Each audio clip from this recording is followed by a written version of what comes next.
All right, all right. I guess we're live, y'all. Peace, peace and blessings, everybody. Everyone who's tuning in, thank you to our panelists. Thank you to everyone who's registered. I see them dropping in one by one. Ooh, we're about to have a good one, y'all. You guys are in for a treat. We have some of the nation's leading executive directors, founders, activists who are leading this movement for prison reform, community healing, reducing recidivism. We are getting into it. So if anyone's in the chat are able to drop in the chat, let us know where y'all are coming in from. I'm your moderator, Genesis B, and I am tuning in from the Focus for Health Foundation offices here in Warren, New Jersey. Oh, hey, New Jersey. Okay, from all over. Again, y'all, if you're just tuning in, don't be shy about dropping questions in the Q&A. I'm going to get around to as many as possible. I want y'all to be able to hear directly from our panelists. Someone said, Dr. Watts, what's up? All right, all right. So I'm going to have my panelists, if you all would go ahead and unmute yourselves. I want to welcome you all into this space. Thank you for taking the time and your energy to be here with me and our attendees and to speak about your work. Peace, peace, peace. So yeah, I just want to kick it off by going off one by one. If you can kind of just let the people know who you are, what your work is, what your organization is, and why you're here today. Can we start with Dr. McKinney? Hi, my name is Sydney McKinney. I'm the Executive Director of the National Black Women's Justice Institute, which is a nonprofit research and policy organization addressing the criminalization and punishment of Black women, girls, and gender nonconforming people. Our work is focused on addressing the punitive paradigm that is at the foundation of our criminal legal system and lifting up the voices and experiences of Black women, girls, and gender nonconforming people who are directly impacted by the criminal legal system in order to transform it and remake in its place a system that supports the healing of Black people and Black women and girls. Beautiful. Thank you for that work and for sharing that with us. I just dropped something in the chat if you guys can see. It's a little information about all of our panelists, their websites, their Twitters, and how you can donate to their organizations. There's a list there, and I'll be dropping it throughout the chat so that that stays, because I know some of y'all are going to have questions for them or want to get in contact with them after hearing what you hear today. So thank you, Dr. McKinney. Soffiyah Elijah, would you mind sharing a little bit about yourself with us? Certainly. Hi, everyone, and thank you to Focus for inviting me to participate. I am the Executive Director of the Alliance of Families for Justice, which is a nonprofit organization headquartered in Harlem, but has statewide coverage throughout New York. Our mission is to support, empower, and mobilize families who have incarcerated loved ones and people who have justice system involvement. Our goal is to marshal the collective power of those individuals so they can bring about the kind of systemic change that they want to see to improve the quality of their lives and their loved ones. And I'm happy to be here with you all today. Well, we are certainly very happy to have you here. Thank you for sharing that. Nicole Hanson-Mundell. Hello, lovely. Hello, can you all hear me? We can hear you, we can see you. Thank you. My name is Nicole Hanson-Mundell. I am, live in person here in Baltimore, Maryland. I am the Executive Director of Out for Justice. I am also a proud member of the National Council for Women and Incarcerated Girls. Out for Justice is not your typical nonprofit, right? We're not the cookie cutter nonprofit. We are individuals who have been directly impacted by the criminal justice system. 51% of my board has to be impacted by the criminal justice system.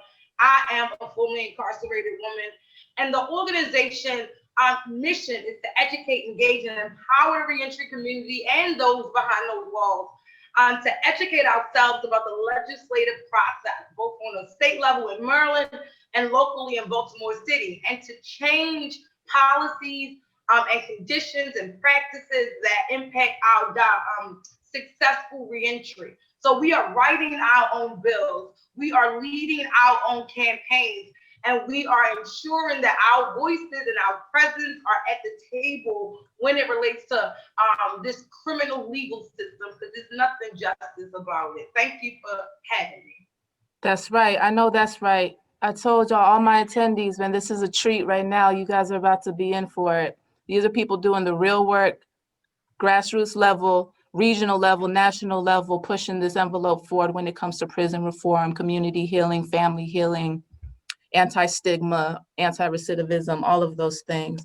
Last but certainly not least is my boy Corey. Would you please step up and let the people know who you are, about your organization, and why you're here today? Thank you. Peace, everybody. Peace. And thanks to my panelists and all the dope sisters out there doing the work. And I just feel honored to be here and to share wisdom with some beautiful Black women and to talk about some really important issues. And my wife and my mom's is here in the background cooking, playing with dogs. So that vibration is going to be in the background with us too. I'm a formerly incarcerated person from Queens. I'm one of the co-founders and organizers of a grassroots organization called H.O.L.L.A Link All Together that teaches from a non-traditional approach to healing center youth development. We stand on the non-traditional approach to criminal and social justice analysis, African and indigenous ancestral wisdom and street pedagogy. And just really to kind of like say a little bit why I'm here and just some more spirit to that. And also just shouting out like our ancestors, and folks in the chat, feel free to shout out your ancestors or anybody that motivates you or that give you that motivation to do the work as well. But really, like we come to this conversation, like really thinking about our ancestors in ancient Africa and in ancient sacred science and cosmology and rituals as like the first teachings of how we develop self, community, and society. And how those teachings led us to develop architecture, led us to develop medicine, art, and our humanities, and how we was impacted and snatched from Africa, and our mothers and grandmothers landed in Mexico, Jamaica, Puerto Rico, Mississippi, and struggled to survive and raise us in the mix of enslavement and colonization, and we stand on that legacy. And then there's a long list of grassroots movements, from the Black Seminoles to the Gila Geechee people, to DeMarcus Vesey, to Harriet Tubman, to Ella Baker, Fannie Lou Hamer, all the way up to the Black Lives Matter, to Healing Justice, to the formerly incarcerated movement that's going around, that we learned a lot and we stand on. And two more things.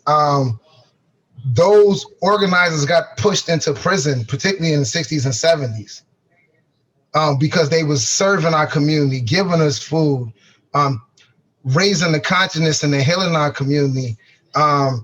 And state forces, government forces, the war, the criminal punishment system pushed a lot of our communities inside of prison. They kept organizing in prison. So shout out to the National Council, shout out to Kathy, shout out to Cheryl, shout out to Donna Hilton, shout out to the Bedford Hill Sisters, shout out to Greenhaven Think Tank, and to like the legacy of prison organizing that we stand on. So I come to you and some of that energy and thinking about how do we heal from that and how do we develop our community from that perspective and the intersections of what it means for us to heal. Absolutely. Thank you for calling that into the space. That's very important. And for anyone in the attendees booth, I'm dropping links to my panelists' Twitters. If there's something that resonates with you, go ahead and follow them on Twitter and tweet at them and use hashtag Reimagine Justice. And you can even @ Focus for Health as well. And that way we can kind of keep track of the conversation and continue it online, offline. So I have a prompt for you. You drop my Facebook because I'm not as active on Twitter. I gotta step my Twitter game up. I don't know your Facebook. Okay, I'll put it in the chat. Yeah, drop it. Feel free. Feel free. This chat box belongs to everybody. Yeah. So I have a prompt for you guys. I heard this online. Someone said the criminal justice system is not broken. It's working exactly the way it should. Please respond to that phrase. What do you think that person meant? Corey, you want to go first? Since you're the minority in the group. Yes, thank you. I think just coming from the non-traditional approach to criminal and social justice, and really that was really developed in Green Haven in the mid 70s, and really further flushed out in the 80s by the Youth Development Formation, the Resurrection Study Group that shared it across the prisons and really brought in the outside community into the prison to learn more about this analysis. The historical perspective of that analysis talks about how the Civil War didn't end the way most of us was taught it was ended. And most of us is taught that like the Northerns came in and want to save Black folks. And part of our history tell us that like, you know, part of the grassroots movements that were going on from Haiti to DeMarcus Vesey, that slavery in that form couldn't exist no more. And the 13th Amendment was a way to transition slavery into another formation.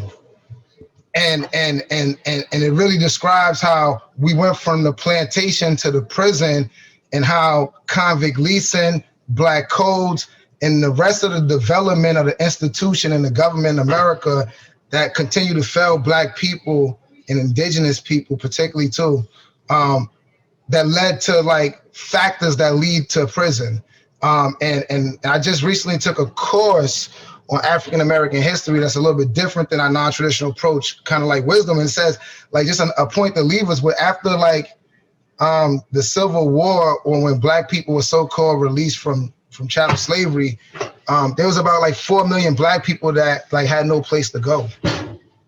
So even when slavery was so-called over, when you release 4 million people with no resources and no place to go, and a lot of people, family members, daughters and stuff, were separated and sent other places, and people were looking for their families, like that's another kind of incarceration that's part of the war.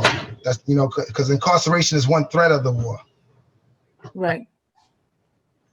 Right. It's very important, the history of it. And there are people on the panel, in the attendees booth, who might not understand exactly what we mean when we say prison reform, where it started, where we're at, how do we move forward. And I think if y'all are okay with it, I'd like to jump straight to why is this work important, and what can people who aren't really involved in the work do on their day-to-day to kind of support you all? Like I know we usually put call to actions at the end. Let's start with the call to action, if y'all are okay with that. Like, let's jump right into it.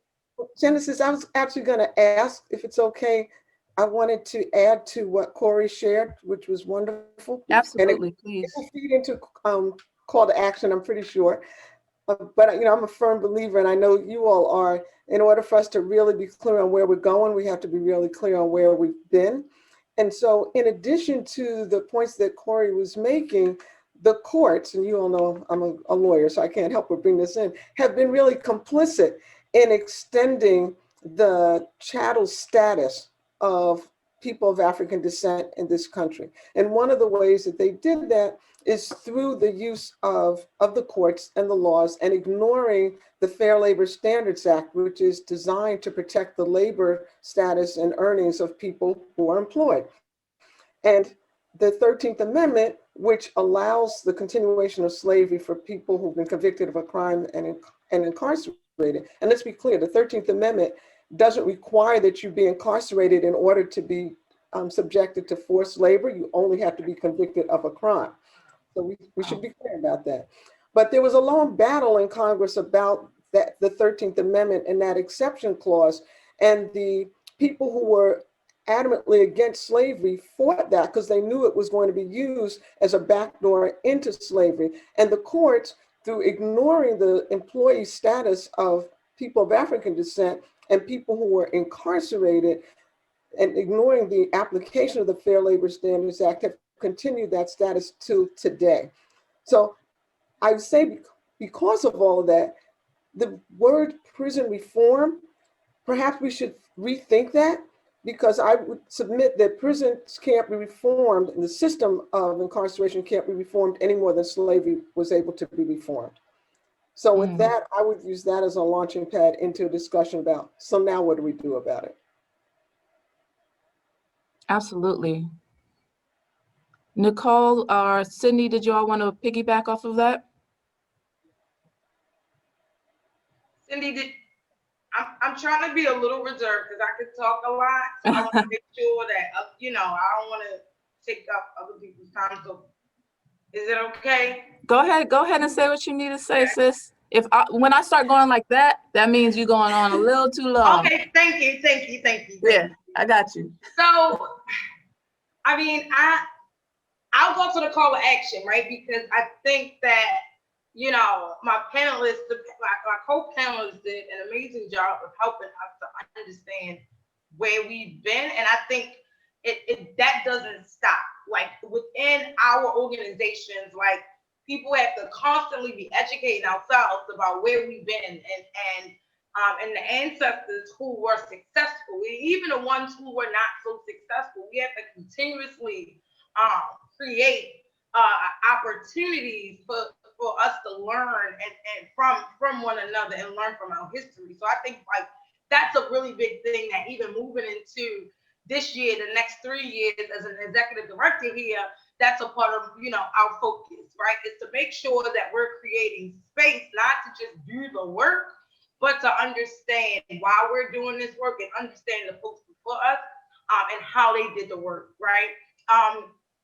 Another one of our call to actions that I'm moving the organization into is participatory budgeting, right? We do a lot of educating ourselves around the issues and pushing issues as it relates to us. At Out for Justice, our policy initiatives are very organic. A member will walk in the office and say, I can't get my record expunged. And we look up the law and figure out, oh yeah, that's another one of those offenses that Maryland doesn't expunge. And so the next year, we're pushing for that specific offense to be expungible. But the other component that they bank on that we are not doing is educating ourselves about the budget, right? And so what's important as we move into the next couple of years at Out for Justice is that not only are we going to be advocating from a issue-based perspective, but we're also going to be learning the local budget and the state budget. And if the budget is not reflective of what we need and what we want, that's where we start, right? And so one of my call to actions is that begin to understand the budgets in which you live, understand the city's budget, understand the state budget, and even on a national level, understand that budget, right? The other thing that I'm really proud of my members, because I can't just do this alone. I operate a membership-based organization, so it's a very bottom-up approach, right? The members decide what we do and how we do it. And I just continuously say, this was not a system that is designed for us, right? But how do we work until we can dismantle the prison system? How do we work within it to make it work for us? How do we figure out ways in which to navigate this very messed up system? How do we continuously educate our members around the CPS system, the social service system, the healthcare system, and all these systems that when we come out of prison and jail, we have to engage in? And so a part of my advocacy is that we continuously take the legislative process, the law, because we're impacted by the law so much, and we many times coming in the door, we know so little about the very laws that we are subjected to. And so, my call to action is that we change the perception of what lobbying looks like and what advocating looks like. Most people here in Maryland think that lobbying is a white woman in a suit and a white man in a suit walking the halls of our Annapolis. And that is not the case. And we are really, the call to action is changing that perception that a Black girl like me can lobby for issues that impact me and my community. And we can lobby in a way that we win, right? So, you know, I'll stop there, but that's my call to action. Educating ourselves about the budget, constantly educating yourself about participatory budgeting and understanding what the budgets are. And it means that your advocacy has to start sooner. If you do policy and you're on the same routine as the legislators, then that means that you have to start a couple months early, because the governor is putting in the budget a couple of months before your legislative session starts, right? And so, right. You know, that's Thank one you for of the that. call to actions that I have. Thank you. I do love a clear call to action. It's important. Dr. McKinney, would you like to add anything? Yeah, I just want to second what Nicole said about education and educating ourselves about how the criminal legal system operates and the true intentions of our carceral system. I think a lot of people sometimes continue to talk about corrections and rehabilitation and forget or ignore, overlook, or unaware of the harm that is intentionally caused and imposed upon the people who are in places of confinement. And that's intentional. If prisons and jails were intended to rehabilitate, there is a scholar who said if they were intended to rehabilitate, we wouldn't see extreme sentencing, we wouldn't see things like the death penalty, right? We would actually see programming and services to address people's needs. And instead, what we see and people are experiencing is extreme isolation, harm, and violence. And that is what people need to know. And we need to make sure that people are learning and understanding what the true experience of incarceration is like. And that's where, you know, for our organization, why the research component is so important, being able to lift up the stories and experiences of people who are directly impacted, so that the discourse about the prison industrial complex and mass incarceration is really framed by people who are directly experiencing it, and not legislators who are concerned about safety in our communities. And so, you know, education is key, and, you know, it's something that we're working on. It's something that the public needs to engage in. And in order for us to have those narrative shifts, right, for us to see and understand the problems of our criminal legal system and the humanity of the people who are directly impacted by the criminal legal system, we need to be educating ourselves, because a narrative shift is truly the only way that we're going to transform or move away from and reimagine what public safety looks like in this country. Absolutely. I love how you use the term humanity. And I think that with stigma and dehumanization of people who are incarcerated it perpetuates the problem and really plays into it. Even up until a couple of years ago, I didn't understand how I was perpetuating it by using language like convict or felon. It was my friend Layla Martinez who corrected me and helped me understand how we might not even be knowing that we're perpetuating this type of oppression on our own communities. So can we speak about that a little bit on ways that you guys have seen your siblings perpetuating this and we might not even know it? Yeah, I'd like to jump in, Genesis, if it's okay. Please. It feeds off of the stigma. And one of the things that we do at Alliance of Families for Justice is address the stigma that family members have that is attached to having an incarcerated loved one. And we learn at an early age not to tell a soul. And so the language that is used is part of the call to action to challenge people to not adopt objectifying terms that reduce people to the worst thing that they may have ever done. No one in society wants to be viewed that way, labeled that way, or have their dreams and future cut off because of that. And the language that we use has a major impact on that. And I want to give credit to a group of brothers who were incarcerated in New York State years ago, who came together with the leadership of Eddie Ellis and issued a public statement, a public letter, and said, don't call us these names, because they serve to try to take away our humanity. And so that theme is central to the work that we do at the Alliance of Families for Justice. Our family members, our currently and formerly incarcerated loved ones, we try to speak to that and incorporate those principles of mutual respect and humanity.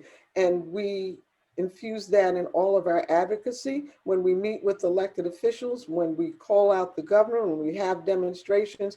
The humanity of the language that we use is centered in everything, in op-eds and talking to members of the media. We will call them out nicely and encourage them to change their language and to understand why it's so important. Because as you noted earlier, most people do it and they're just ignorant of what they're perpetuating.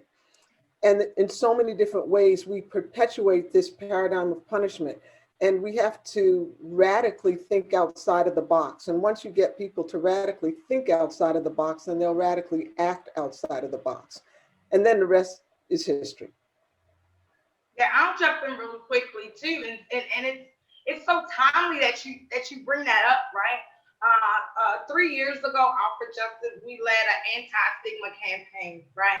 And it talked about prison is where we come from. It's not who we are, right? And this idea that we decided that we will only post and talk about positive images of Black bodies, right? That we would not share negative publicity, even if it interests us, even if it was the hottest topic of the month, if it was something that showed Black men and Black girls in a negative light, we were not sharing it. We were not posting it. And the goal was that we wanted to make sure that we share these very positive images of Black people and specifically formerly incarcerated people, because what people don't realize, and this is what we said in the stigma campaign, is that we are standing in the bank next to you. We are sitting in your mosque with you. We're sitting in your church pew. We are behind the counter as your banker, right? We are your real estate agent. We are your attorney, right? So don't make these assumptions that because we are formerly incarcerated, that we're like this person standing on a corner with no life, because we are you and you are us, right?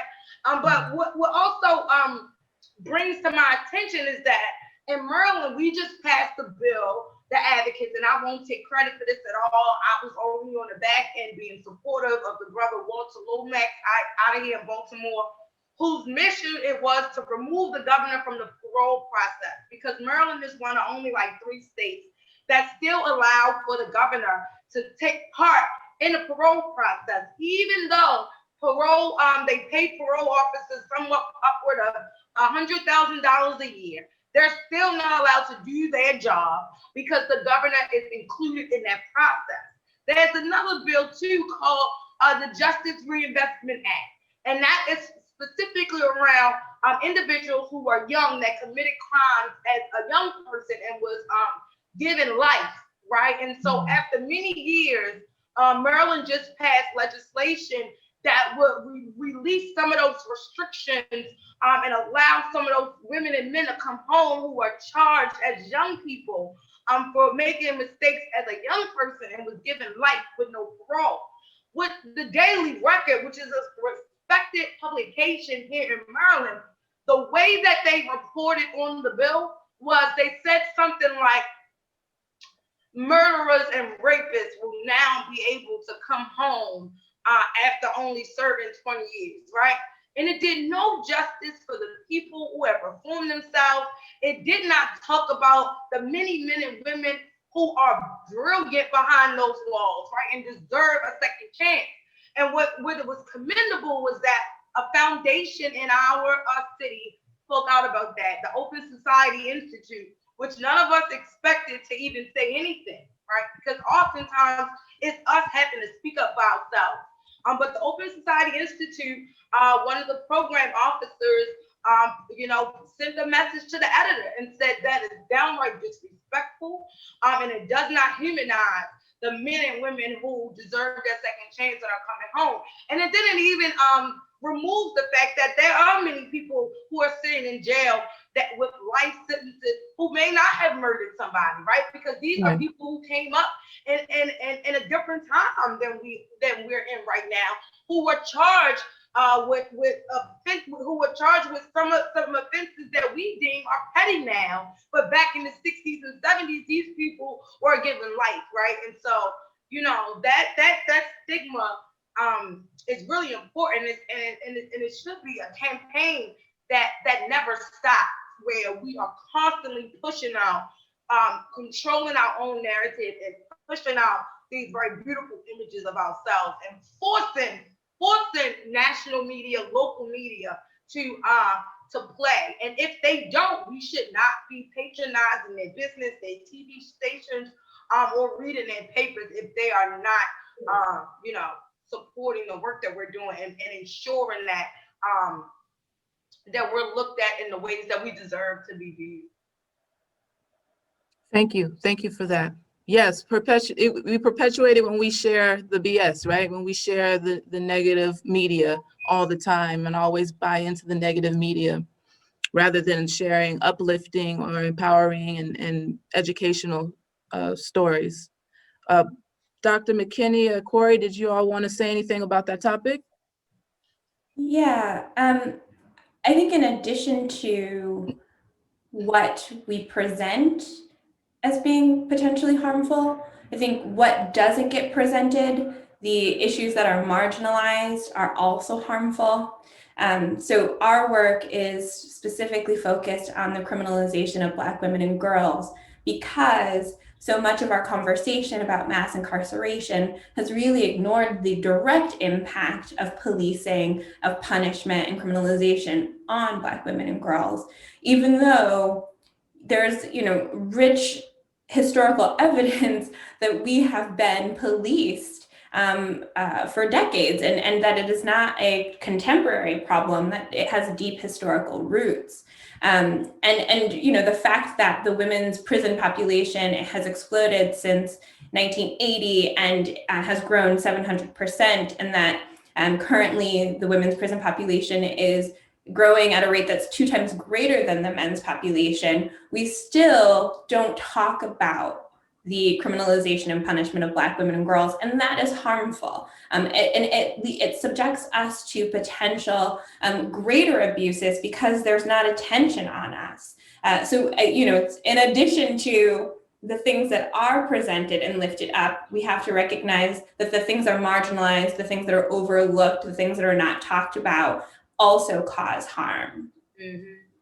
I think, but we also got to be careful with that, right? Because I think, while as an incarcerated woman, of course, like I need, people to be ensuring that we are getting the supports we need, but we also don't want folks to exploit us either, right? We also don't want institutions who may have more money than the National Council for Incarcerated Women and Girls to be out here studying us, right? If anybody should be doing research on how women are impacted, it should be us, right? And so I think, while we know that our story is not being elevated in the ways we need, we also have to be cautious about who is telling our story, right?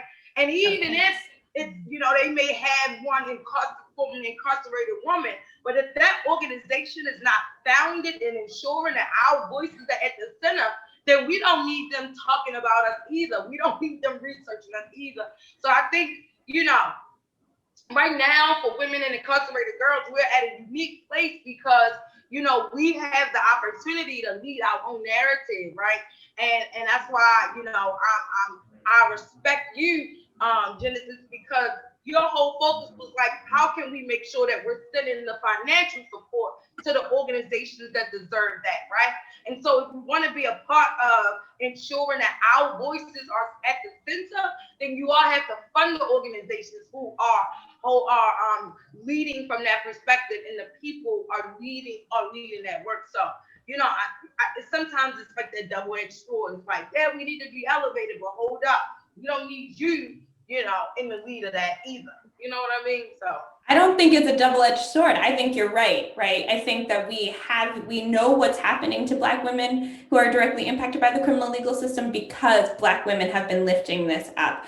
Black scholars have been Black women scholars have been lifting this up. And until we were the ones who were doing the research and telling our stories, you know, the story about incarceration was incredibly different, right? And so I'm with you 100% that we need to be in control of our narratives and our stories. And if we aren't, we run into problems, right? So I'm with you.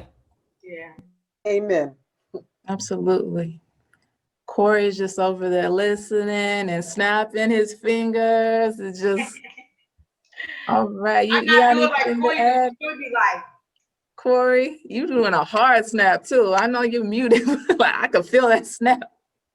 Nah, I think that was so beautiful. I think, you know, the criminal punishment system is so big and so vast, and from the courts to the history to the structures to the pedagogy that we internalize and bring home, and like how we parent and how we have it in our relationships. And I love Dr. Sidney really talking about how, you know, what's the impact of all of that damage? Like, how does that impact us? How does that impact how we be human? And we talk about like what we was snatched from and what we lost and what was replaced. How does that hurt us over generations? And one thing that was beautiful about the non-traditional approach to criminal and social justice, when they asked the basic question and asked, yo, how is it that like Blacks and Latinos make up 28% of New York State population, but at the same time make up 85% of the prison population? And at the same time, how is it that 75% of the prison population come from 7 neighborhoods? Then they asked, like, how did we get to this disparity? What happened? And what is the future implications? That's a deep question.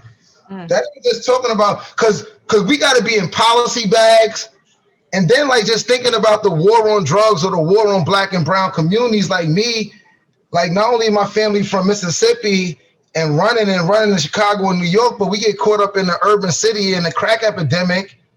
And then, you know, that's part of the war that they throwing on us. And then families don't talk, like children and moms don't talk. We lost a lot of Black moms during that. Shout out to our Black women. We lost a lot of Black moms during that moment. yep. Policy can't get us back that. Like some daughters don't talk to their moms. Like some people ain't healed. Like think about, so, you know, I think H.O.L.L.A. Justice, you know, what we learned from H.O.L.L.A. Justice is really that, like, yo, we got a lot of work to do while we doing policy work and all of that. We understand from our ancestors, from radical Black feminists, that the internal wounds of white supremacy and patriarchy that lives within us in our relationship is critical as we organize policies. How do we get back to the rituals? How do we get back to the teaching? Not only teaching about the world, but teaching about how we got to be and who we got to be. You know, and who we got to be in relationship with each other. So I think, like, I don't know where people are at when you think about what's the call to action. I think it's so important that, like, you know, one way is say you fall in order, like you know, Storky Carmichael,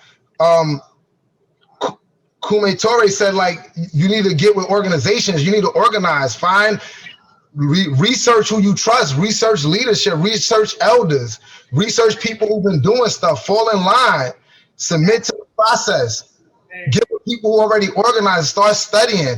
And the healing justice part saying, like, as we get ready to come to the table, make sure you're doing your own healing. Make sure you know how to journey with people that you're gonna meet at the organizing table, you know, and knowing how you're gonna show up. And that means something different for all of us and where we at and with our context. But the thing is, How do you go inside yourself, you know, because the impact of this criminal punishment system, Reimagining, it gets framed around Black people, sometimes Indigenous people, and definitely to Dr. Sidney, like, and the work of the National Council, like our Black women. But it's definitely for the people who never been in them systems. Like the way you've been impacted and colonized by punishment, you got probably more healing than those of us who've been through it. So while we censor those voices and those experiences, sometimes we miss out on the people who ain't in all of those cages and shoes, and family dynamics where they family are getting ripped apart. Like what healing you got to do from witnessing that, and not deciding to organize, not deciding to study, not deciding to do your own work. What does that do to you? Wow, the wisdom. The wisdom is real. If you guys are just tuning in, make sure you go into the chat. I'm dropping the information of my panelists, their Twitters, their organization websites, and how to donate. If you're still not clear on the call to action after reviewing this, always donate and help them amplify what they're doing. So I have a question in the Q&A. Before I get to that, I want to say a quote that I found online about Soffiyah Elijah. The quote says, whatever Soffiyah works on grows, develops, moves forward. She changes the game because she challenges power in a way that not many people can do. So I want you to hold that quote in your head, and I'm going to ask this question from the Q&A. Anonymous says, I work with an organization that assists recently incarcerated individuals, but the organization works with the courts, parole, DAs, jails, etc., to provide services. What's the balance in working within the current system when we want to disrupt and dismantle these institutions? Is the answer that both types of organizations necessary, i.e. those that work with and within the system, and those who only work against? Or should we only be working against? And I want to kick it to Soffiyah first, but I would like all panelists to weigh in on this question. Well, Genesis, you put me on the spot. I love that quote, but I'm going to put my ego in my pocket and just go straight to the question. And it reminds me of something very, very wise that was said to me a long time ago by a brother named Chairman Brothers, who's in Brooklyn. And I'm glad Corey uplifted the name of Kwame Ture. Chairman Brothers was Kwame Ture's spokesperson, so you know he had to be a wise brother. And he said to me, the objective conditions dictate the objective response. And that's what comes to mind when I think about the question that was raised. There's no easy yes or no to that question. You have to analyze what's the current situation, what are the tools you have in your toolkit, what are the surrounding circumstances, what's the urgency, without losing sight of your ultimate goal. Sometimes you'll use a tool that's not your preferred tool, but it's the best tool at the moment. And then when you can change the circumstances to allow you to use a more preferred tool, you pull that preferred tool out of your toolkit. So we shouldn't get caught up in there's only one way to freedom, or there's only one way to liberation. When we know the fact that Black people have survived 400 years and counting of genocidal efforts in this country means that a lot of different tools had to be employed for us to even be able to be sitting on this panel talking today. So I would say to whoever posed the question, first and foremost, be gentle with yourself and be strategic, because the long-term goal is ultimately where you want to get. And sometimes the short-term tools are the ones you have to use to get to that long-term goal.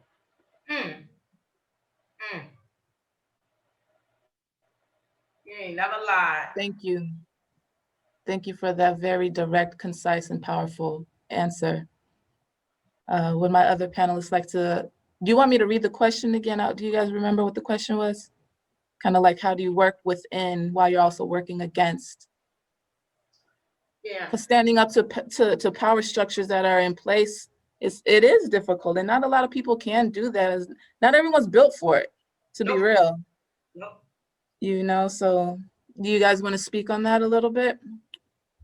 Sure. I don't know, I like to answer questions by giving examples, right? So, it here out for justice, right? Oftentimes we saying no to the po-po, right? And anybody associated with them, we ain't rocking with them, right? Because the perception is that they don't have our best interests at heart at the end of the day, right? But I'll give you an example. At the start of COVID in Baltimore, before COVID, Out for Justice is a part of the DMV bailout. And it's a part of the national mama bailout effort. I'm sure some of you all are familiar with. And so Out for Justice is one of the founding DMV members. We had Life After Release out there in Prince George's County. And we got some of our other allies in Virginia, a sister named Bakira Shabazz.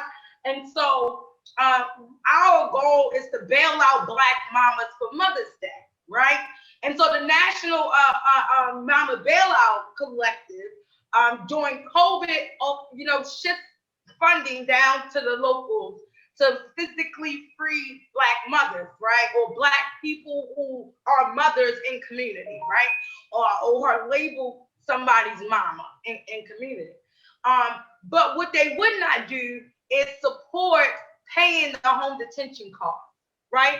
Because what we saw here in Baltimore is that the courts were shifting from a bailout perspective, even though we were fighting to end cash bail here in Maryland, and we wasn't successful in the ways that other states were. But what we saw was that the courts was moving away from bail and shifting to home monitoring, right? And so there's this other component where, some people are getting rich off of the suffering of Black people, and just because they're home, it's still just as prison-like as being in prison, right? And so we had to quickly figure out, well, Dad, how are we gonna get our mamas out, right? Because the only funding that we had at the time was from them. We understand their argument that they're not trying to make some other company rich, right?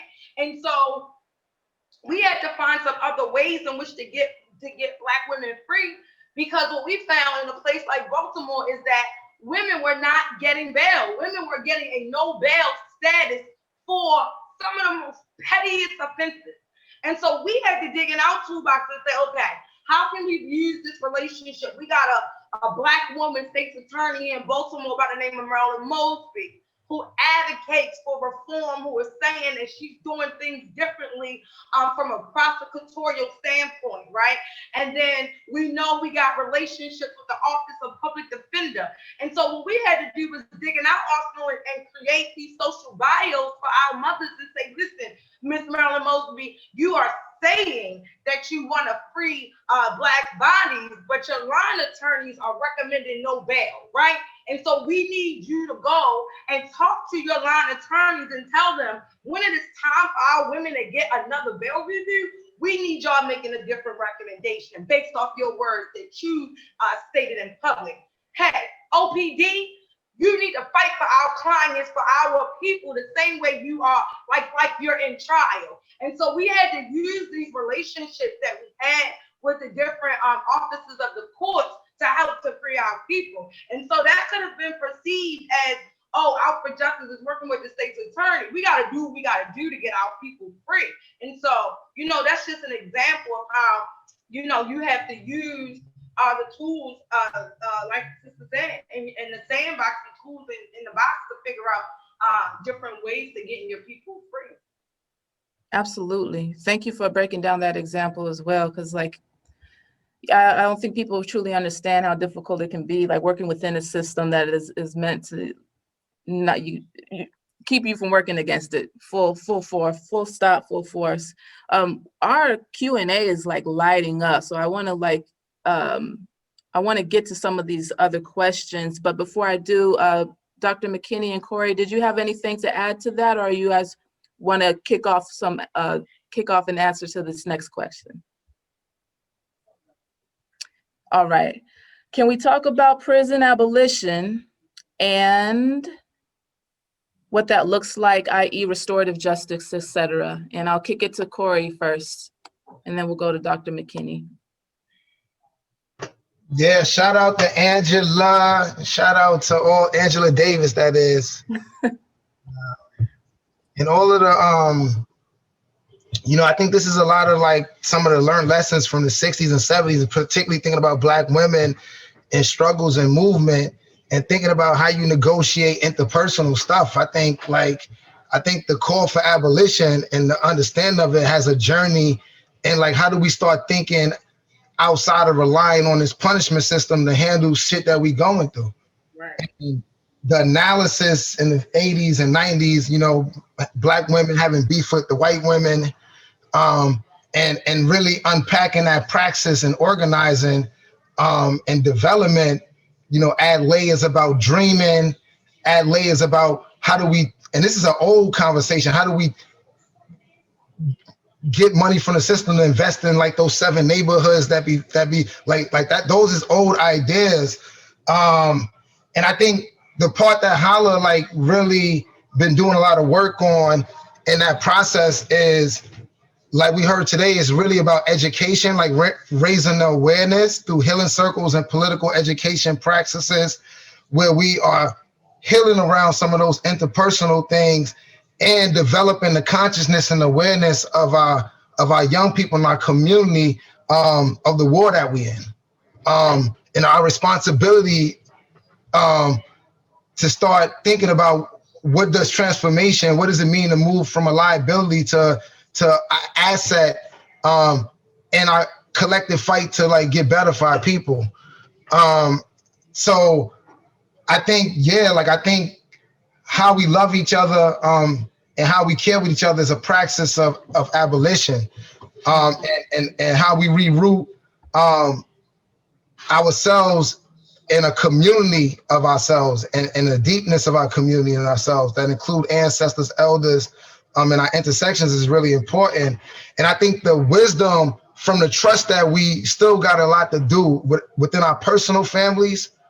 When we think about our wives, and I just came back from an 18th anniversary with my wife, Teresa, and that's a journey, man. I don't even really hear people who my age 39 talk about being married 18 years. Well, I've been married 11. Nah, shout out to that. Together for 17. So shout out to that. Shout out. And definitely when we understand like our young Black men and what our young Black men are struggling with, particularly with loving themselves and let alone loving another Black woman. And that's been a journey, and Teresa's been journeying with me, just to have the muscles, the journey to be able to have hard moments, but have practices and love and fuel and hope to circle back. And that adds like a layer of trust and knowing to each other that all of our families need a little bit more, because we hurt each other sometime, but do we got enough inside of us to keep circling with our family to get that next layer of trust and healing with us? Because we're going to need that and that's where the wisdom comes to do more policy work, to do more fighting.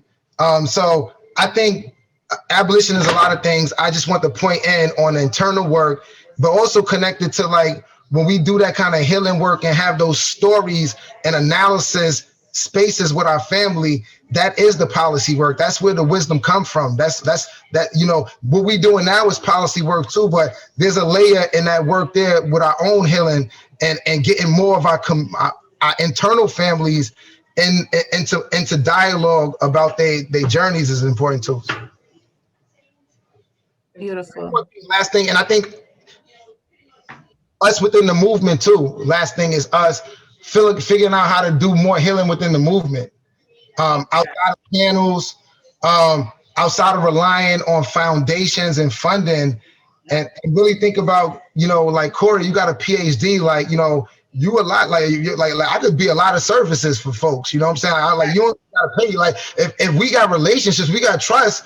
Like we got Soffiyah, like we got a lot of resources across the nation, in prison and out, that like when we start trusting each other and building trust with each other, that those things will be part of the resources that we need.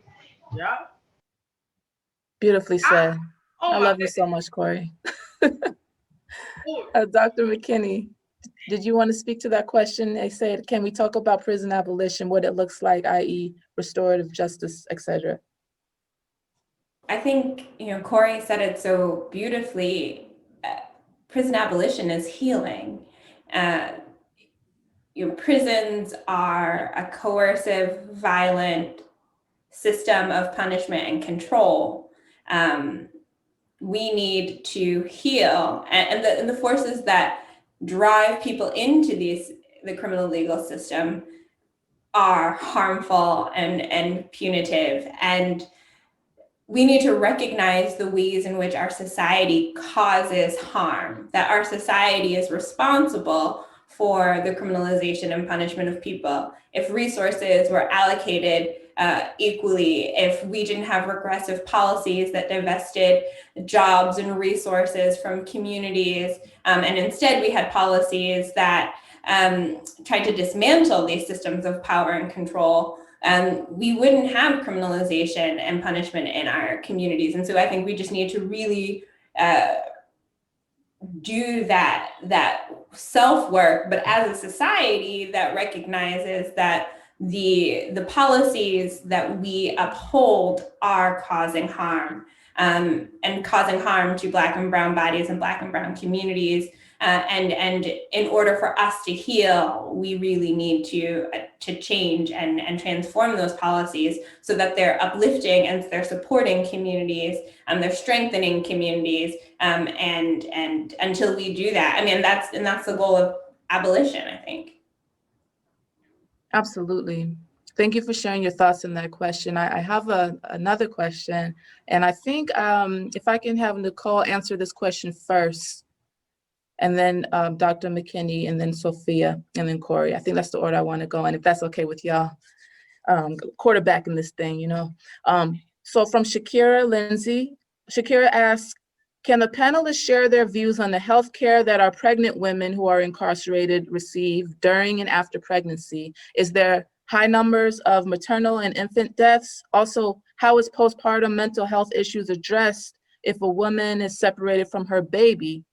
Bottom line, are Black women and Black babies dying while incarcerated at the rate we are outside the prison system?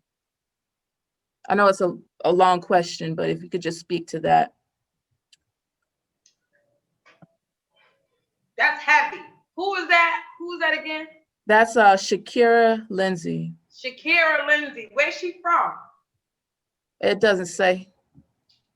So maybe she could drop it in the chat. Maybe Shakira, you want to drop in the chat where you're from?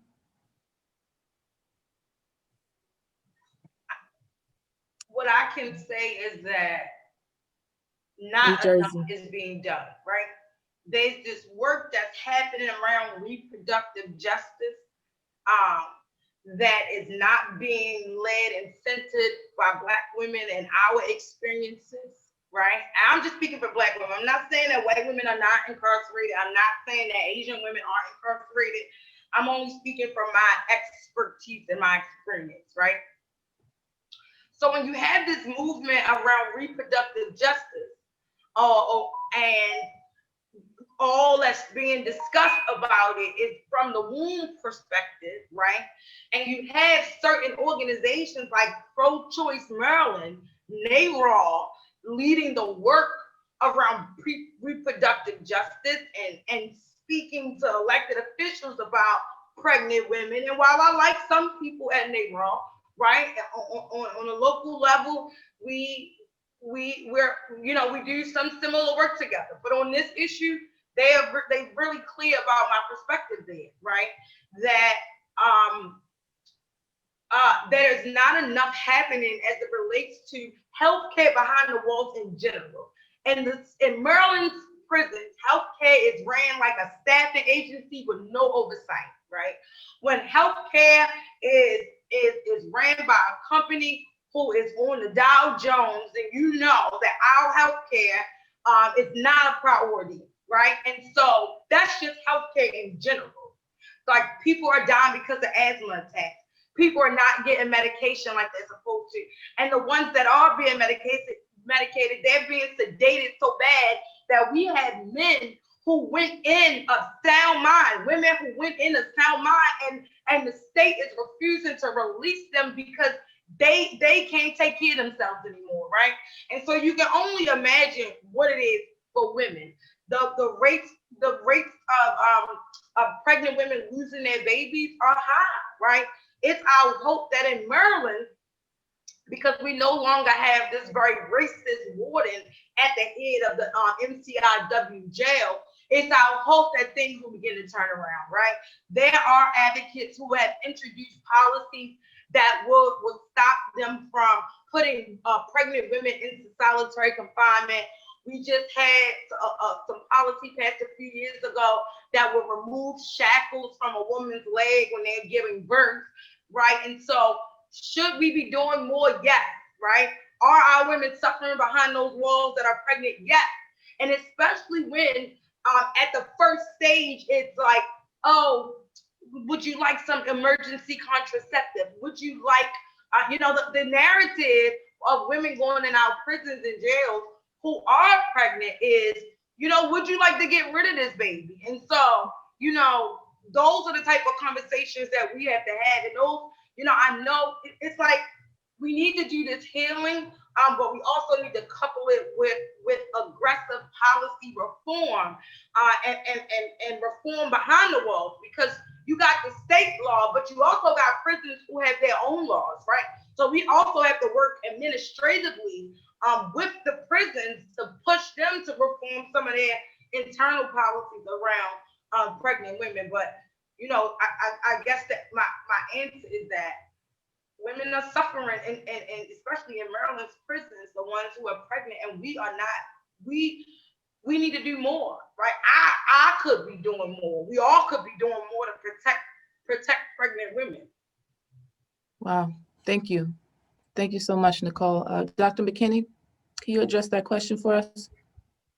I think Nicole said it all. The thing that I will add is the point that she made that I think is so important is the types of policies that we do have are about not shackling women while they are birthing. They are about making sanitary products available.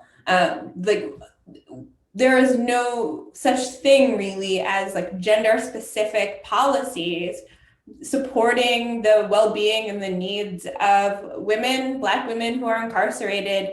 And the question also about mental health services, there are no mental health services. It is about medication. It is about sedation.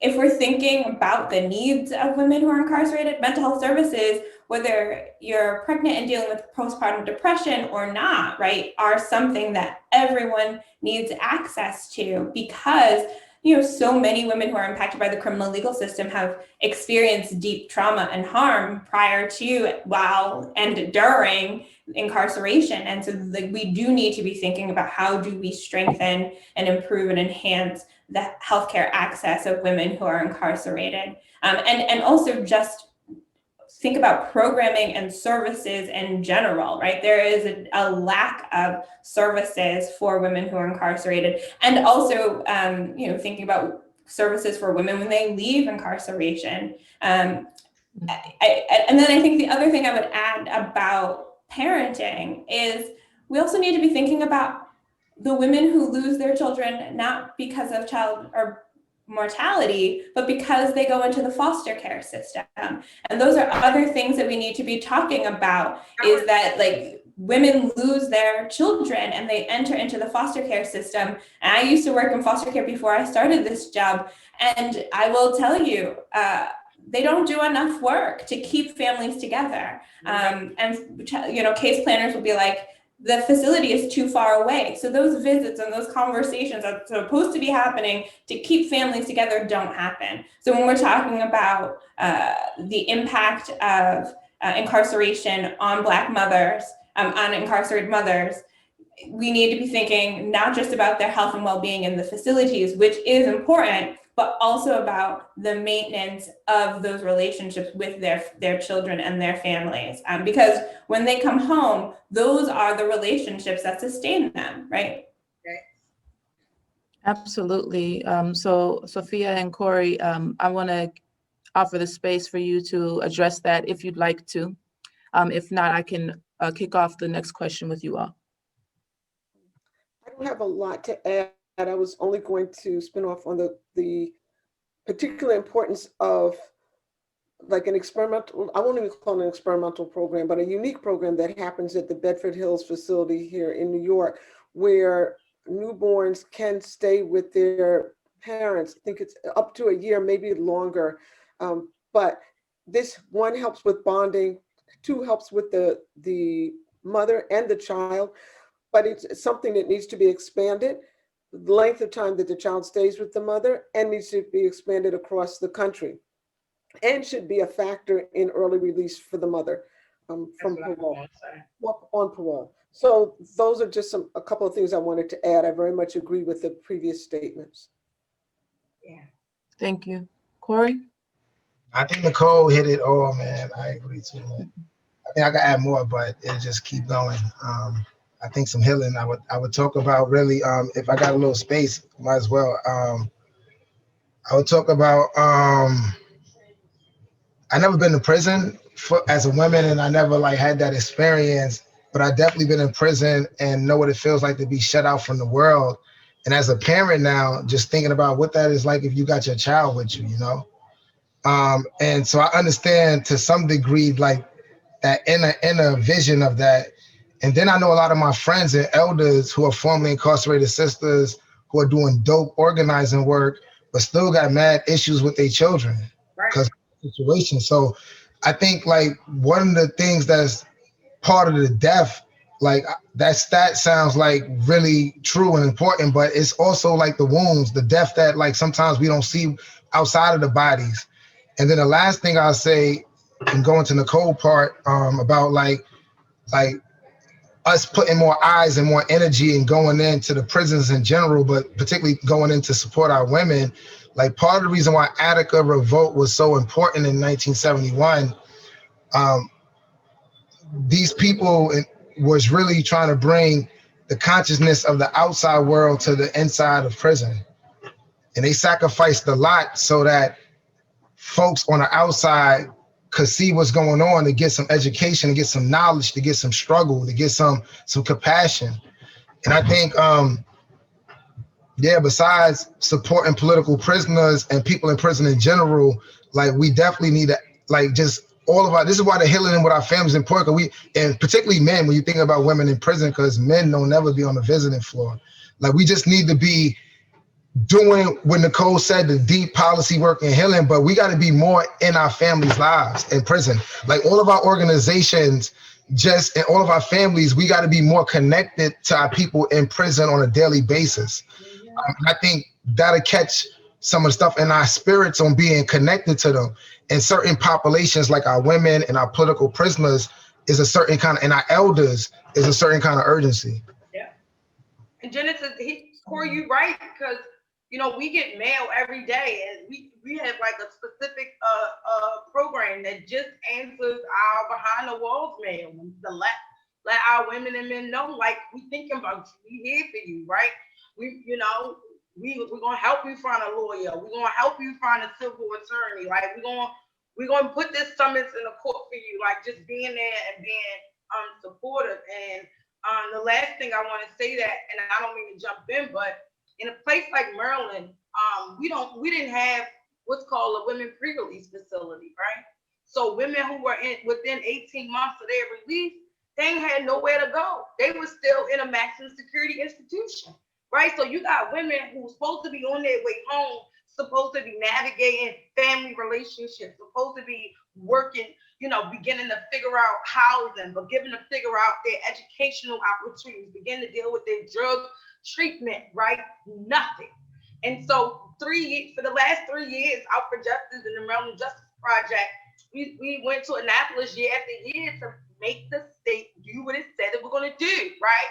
To operate a separate brick and mortar women's community-based pre-release facility, right? So that means ensuring that women are getting connected to 21st century jobs, and women have access to the internet, and they understand what it means to have a healthy relationship with their children, and they getting adequate mental health support, right? Because right now, women are being left in the dust when it comes, and I'm not saying men aren't either, but there is nothing, when you look across this country, I don't have an example of, and I guess we're not supposed to, right? Because earlier the person said the system is doing what it's designed to do, right? And so I guess, there lies our answer with women, that the reason why we don't see resources and opportunities for women coming home from our prisons and jails, because they don't want it that way. And so now we gotta work in overtime, as advocates, we don't have it all, right? Like, we're trying to provide, protect our families too. And so it just puts that extra barrier on our back, which we take because we're trying to reimagine what it looks like. We're trying to find our own buildings and own our additional property in our city so that we can build our own ecosystem and infrastructure for our women and men coming home from prisons and jails as well, so. For sure. Easy. Absolutely. So we're getting into about 15 minutes left in time. We have some questions in the queue. I'm going to read one here. Don't feel pressured to all answer, only if your spirit moves you to answer, because I would like to save the last couple minutes for you all to really speak what's on your hearts rather than answering the questions. So this question is from Smile Mums Foundation. First of all, Smile Mums Foundation, thank you for tuning in. Thank you for being here.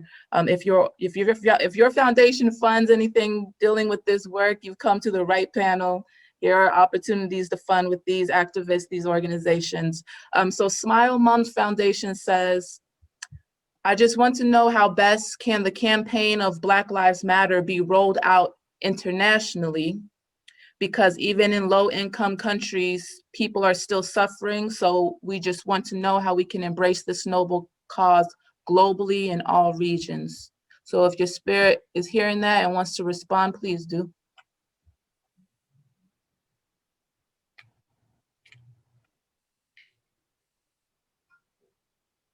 All right. Corey, you have something to say? Yeah, I'm not official Black Lives Matter, member. So, don't let me quote the wisdom all the way of Black Lives Matter. But I think as a Black person, as an indigenous person, that like Black Lives Matter stand on the legacy of some of the movements that I shared earlier. And some of our legacy of Fannie Lou Hamer, Martin Luther King, Malcolm X, and the movement in the continued struggle of Black people's right and dignity to be human and to be liberated. And I think thinking specifically of Black Lives Matter, they got chapters all over the country, all over the world already, and I think thinking about formations that's thinking about going back to indigeneity and going back to Blackness, I also think those are formations that are all over the country as well too. So I think also, it's about connecting. I think it's about like what I said earlier, like Storky Carmichael said, like it's about connecting to like organizations, people organizing, people in your community, your local community, or nearby you who are connected to like doing this before you. And it's about building relationships, and I think that's also about abolition and changing your relationship and alter and dreaming for new relationship possibilities. But it's about making relationships that are meaningful towards liberation. And I think as you do that, you find those spaces. Yeah, I agree with Corey, because what I'm hearing, like when I hear Corey talk, it reminds me of what I say about the criminal legal system, right? They have their own ecosystem. Probation and parole sends you to jail, right? You get out of jail, they send your wife to the CPS system, right? And the CPS system sends them over here to the mental health system, right? And then that's how your Black girls end up in these mental health hospitals. And so the criminal legal system has its own ecosystem. They bouncing us all around to each other and ensuring that each other is getting paid off of that one body. And so what we also need to do, and what I get Corey saying, is make sure that we're structuring and having our own ecosystem solid and investing in our ecosystem and not taking from our ecosystem.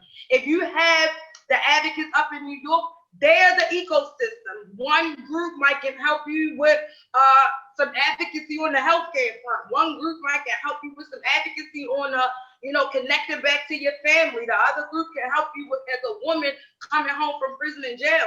And so instead of, taking from that, I get it, you need help, but be that person that gets back into that ecosystem.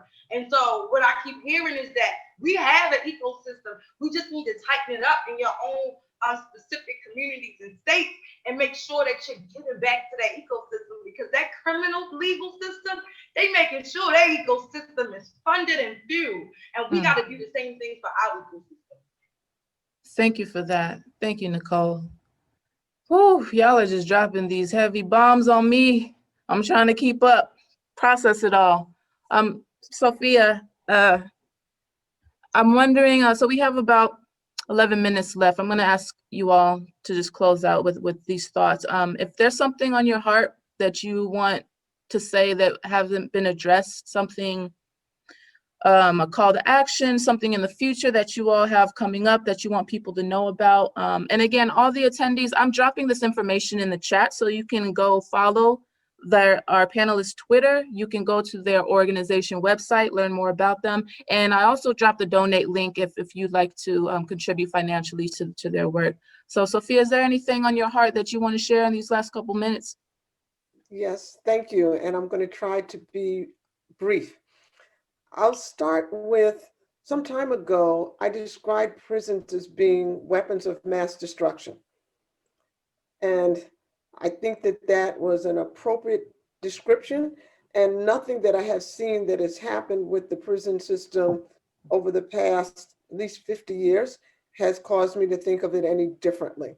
So when we design methods for healing our people and radically changing the system, we have to always keep in mind that they're designed to be weapons of mass destruction of our people.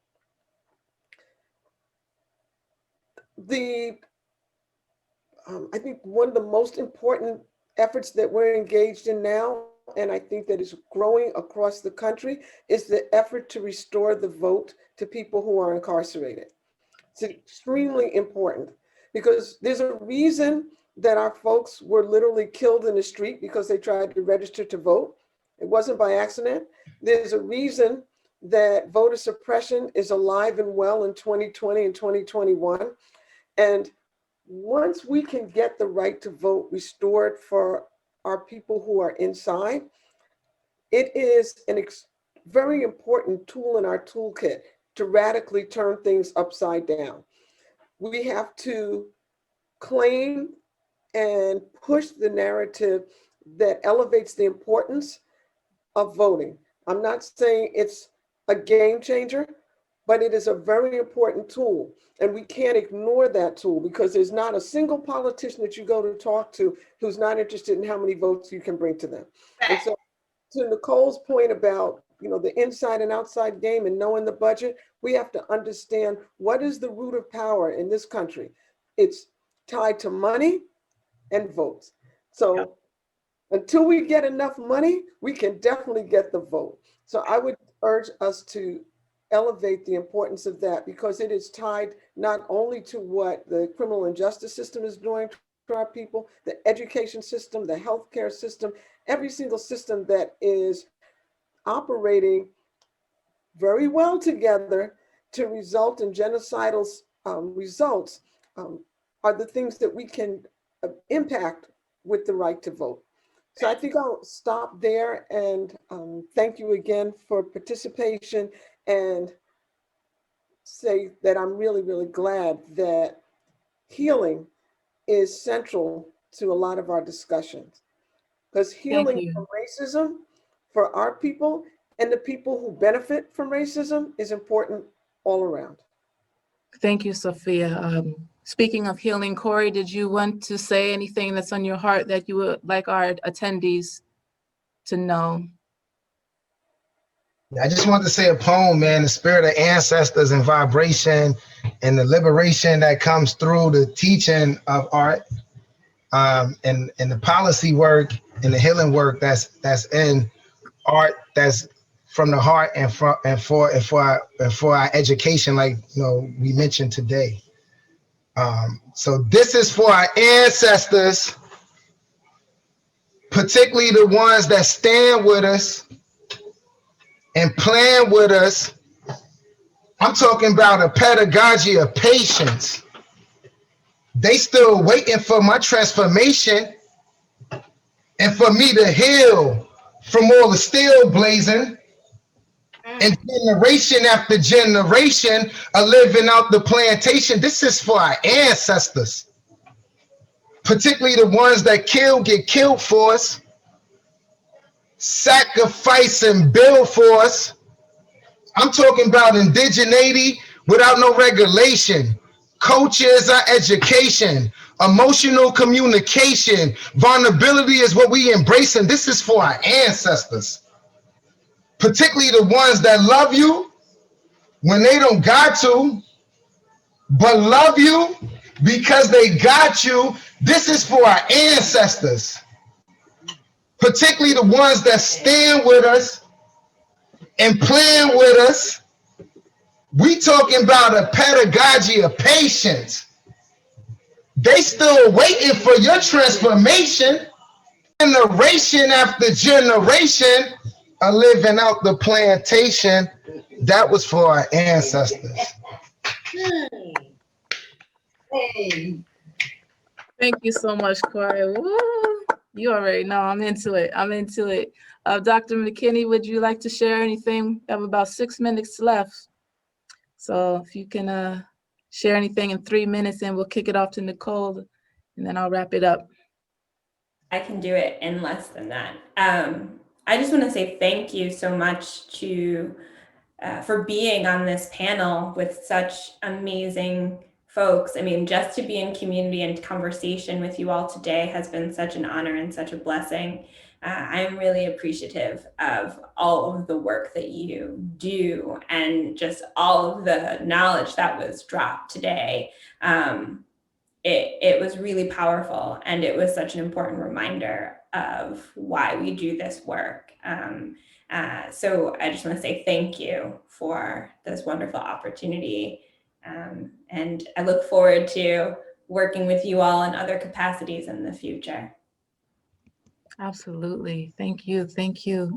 Nicole, is there anything on your heart that you want to finish up with? Anything you got on the horizon? Yeah, I mean, first and foremost, it's been an honor to be, virtually sitting next to you all. You all are inspiring, and I look forward to reaching out to you all. So, when you see my email, please respond. But I want to piggyback off of the voting rights work, right? Because as a formerly incarcerated led organization, much of the foundational policies we did was voting rights, right? In 2015, we co-led the coalition to ensure that individuals coming home that's still on probation or parole had access to the ballot. We got that, right? But that bill was a little empty because it didn't have the accountability. It didn't have the reporting mechanism that were required to ensure that the state boards of elections and the Department of Corrections was doing the job that we said they needed to do. And so this session, on the brink of the 2020 general election, where Out for Justice and some other groups, ACLU, Common Cause Maryland, we forced the state board to do something that it even said in its own publication that they've never done in history, which is ensure that individuals sitting in our prisons and jails, pre-trial, and individuals with misdemeanors had access to the ballot, got information about voting. And so now we go into the general session.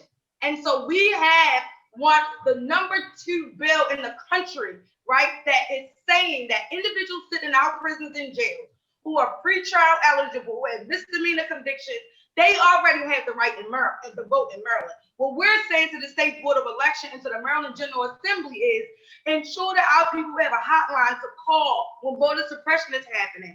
Ensure that our people have an ombudsman that's coming inside of those jails, making sure that they got their information. Make sure that voting access is available to people who have hearing disabilities, to people who may not be able to read and write, but they know what they want in their community. Make sure that the Department of Corrections and the State Board of Elections work together to have a ballot drop box inside of every facility across this state. And so my call to action is join out for justice to support HB 222. It is right now, it just crossed the next chamber. It just passed in the House, the Maryland House, and now it's going over to the Senate, and the Senate is a beast. They are weirdos.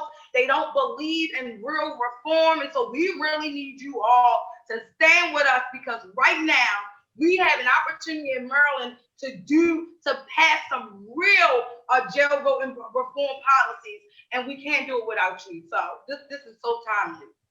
Absolutely. Thank you all so much for sharing this space and time with us. Thank you to Focus for Health for helping us have this conversation.